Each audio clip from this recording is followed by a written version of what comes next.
Boy. Same levels. Indongo pora so. Ndiri mu emotion. Inda. Chichikunetsa. Nyaze love wangu. Kumna mchimbozitangire kuzvilove. Kana mchizopedzisira makuzvimba so. Ungoita wangu but zvinenge zvatotawa. But saka chimbotiudzira kuti nhasi zvakamira sei program yanhasi. Nhasi ndautopa emotional. Unonzi dzanga ndisingasvikira is tongoti dedicated to my ex. Okay. First of all munotanga matudze henyu zita renyu musati taenderera mberi. Ske ndonzi kilograms. Ndoimba ma-emotional. Nonzani? Kilograms. Kuno chinja chinyama zita seko. Last time pawakauya wanga nerime zita. Nhasi wauya wanerime zita zvikumbofamba seko. It's like ndakazoadvise nemaningi nemabros zvanzi kidneys anzi arina kamuka punch so seko zvino ndambochinja like usairoro ndorine punch ndorine punch saka ndoritemba zvikudaro yeah saka kana uchiti iri ne punch unoda kuedza kuti chii chimwasoti explain what right kilograms right rine kamuka vibe different right kidneys it was a nickname wise and then panangotanga kuimba tangu ngorishandisa but stage name checheru nasenda nyasugadzira seko zvino this one tungorita stage name aiwa bo saka mamati nhasi aufa anasa drop emotion emotion aiwa bo it's danger zvimba ako inde chida kunzwa wangu zvaunazo chete otherwise akuzvimba unozvimba wega yeah abaibo okay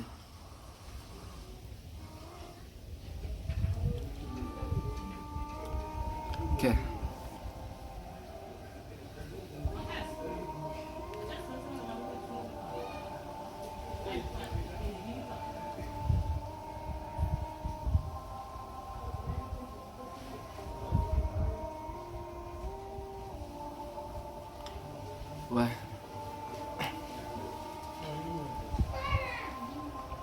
Wasn't a dream, not intention to become a savage. When I roll my way home, Drugumita Zimbabwe be like every day the woods they cannot see sad. Forgive me, I'm tired of Kuma Kamatia.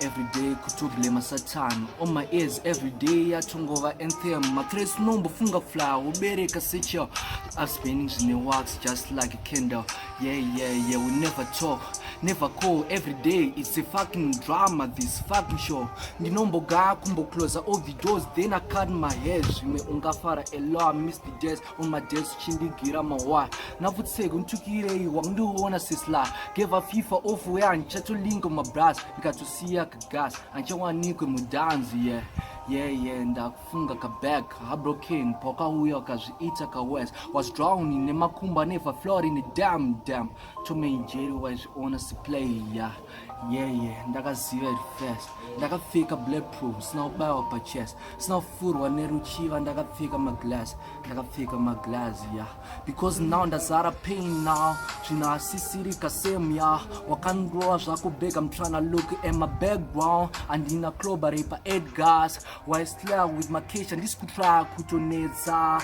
no drop ndava ndega but thing went on ndakupenga pansi ndiri ndega fuck now always blame myself because ndakatana dzangasinga svikira ya boy dzangasinga svikira ya ndakatana dzangasinga svikira ya dzangasinga svikira yes I respect mad tune bad freestyle yeah mabvuma kuti makatana dzamusingasvikiri dzangasinga svikira une chidzitanyira kwa dzamunosvikira munopesera makuzvimbisa kana mabeba angozama masimbi tanaka dzaunosvikira ama wano chimbotudza kuti chakaitika panyaya yacho it's like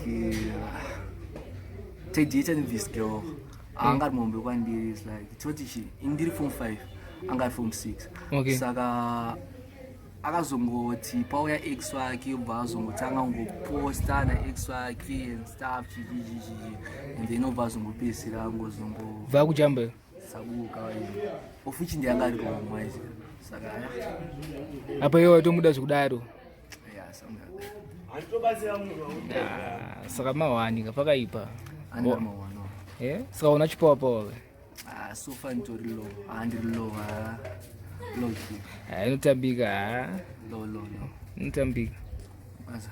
ore saka ndo chete aunayo chete hauna zvimwe here zvikubuda pamberi So far ndingone list remazi emotional list usanyanyodhipisa zvinhu izvi zvinoziva kuti chi hazizoda kunyanyodhipiswa zvinhu zvinoitika waizi mulife kuzvimba unozvimba isi takatombozvimbawo waizi but hatizodhipisi hazonyanya next time ndionongwa kuzvimbisawo pakaipa uri kukurirwa unongodonhedza musodzi unongodonhedza musodzi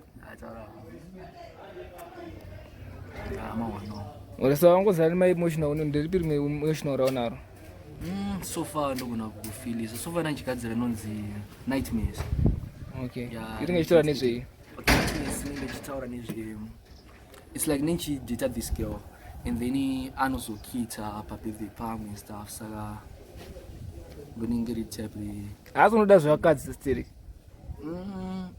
tongoti ndiri feel emotional but pamwe pese pandombonyora ndinonyora ndichinakiwa but this time zvatrue tinge chimbotifilise rimwe next rachona and then okay sanjangofilisa padiki because so far richiri munhu asati rapera kusotwa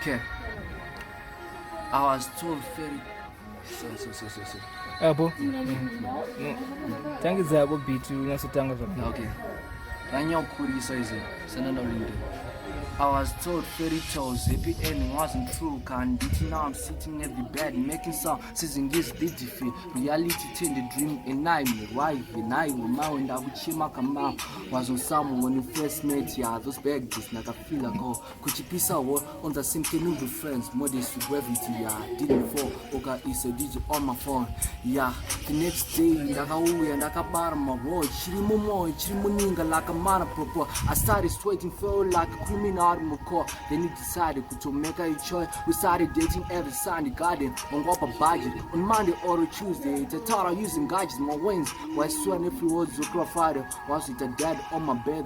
Emotional Thursday. Still remember a smile. My feelings, chindi kiss up on my lips, my kezia. Kaubara muma hip, chico honor your body, muma eyes, uchigeza or muta fetish. Chindi zezira that you are mine. Still remember the day I proposed. Now feel like it's postponed. Those memories like a dream that's in my nightmares. Oh yo, big up, but this is a mad tune. So my tricks is a very good one. Yeah, such a good way. But Pepe patakambeta interview last time Pepe. Waitu ni matrix arufana ubuda, akazobuda matrix ai. So far nsendanya swana kusiwa that. For Pepe ira man. Nenda kasonga. Sasa mnenda umberise interest match msingabulise matrix acho, Chingogumira pa my interview. Aiwa right. Nasi ndo mapost. Mana So Tyre serious. Una YouTube channel iri? Yeah, YouTube channel. Yakanzi Anzi kilograms. Ku Facebook page. Facebook page is kilograms.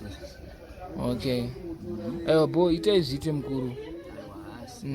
Because kuti timete kumende kumberika zvinhu zvenyu zvinofana kuonekwa ende munofana kubudisa masongs nani maizi vanhu oteerera unakiro mai kana musingabudise manje hapana zvamune muchiti zvinongogumira panapo handika saka bo usimbisa hauna kana waumona uda usimbisa here timu rako